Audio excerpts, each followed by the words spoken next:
পম্পা, রয়, আমি শিখেছি কার কাছে? রনিতা ম্যামের কাছে গাড়ি। একদম প্রথমে ভয় ছিল, এখন আর নো ভয়, একদম চারদিকে গাড়ি নিয়ে দৌড়াচ্ছি। আজ তুমি ট্রফি পেয়ে গেছো। হ্যাঁ, একদম। ট্রফিটা পেয়ে গেছো মানে তুমি হচ্ছে একদম পারফেক্ট লেডি রাইডার হয়ে গেছো, তাই তো? মজা লাগছে, আনন্দ লাগছে।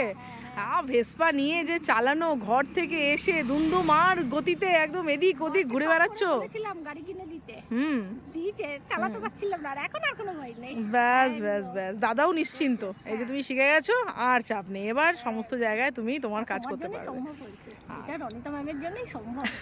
এখন ইন্ডিপেন্ডেন্ট ওয়েতে সবকিছু করতে পারছো, ভালো লাগছে?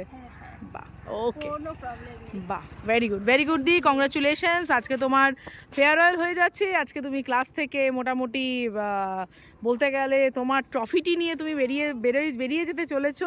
তো সেইখানে খুব আনন্দের জায়গা আর কি। তোমার অ্যাচিভমেন্ট এরকম করে বাড়তে থাকুক, আরও জীবনে অনেক অ্যাচিভমেন্ট আসুক, এবং মা হিসেবে ছেলের জন্য তুমি যা যা করছো, যতটা মানে কি বলবো, দৌড়ি থেকে শুরু করে সেটাও সফল হবে, ডেফিনেটলি সফল হবে। তোমার ছেলের প্রতিও অনেক আশীর্বাদ রইলো, অনেক বড় হোক। তোমার জন্য, সত্যি যা কিছু হয়েছে তোমার জন্যই তো। আরে না, ঠিক আছে, এটা নিমিত্ত মাত্র, ভগবান আছেন সঙ্গে আমাদের, ব্যাস সেটার জন্যই হচ্ছে, আর কিছু না। খুব ভালো থাকো দি, সুস্থ থাকো। সময়টা অনেক কমে গেছে, ধরো এই হেঁটে যেতে হতো, এখন তুমি গাড়ি নিয়ে আরামসে চলে যাচ্ছি। একদম গাড়ি নিয়ে আরামসে চলে যাচ্ছে, এখন সময়ের বাঁচাতে হবে অনেক, সময় এবং টোটোর ভাড়া দুটোই বাঁচবে, তাই তো? চলো, যাই হোক, এই অ্যাচিভমেন্টের জন্য অনেক কংগ্রাচুলেশন পম্পাদিকে। সবাই খুব ভালো থাকো, সুস্থ থাকো, টাটা, বাই বাই।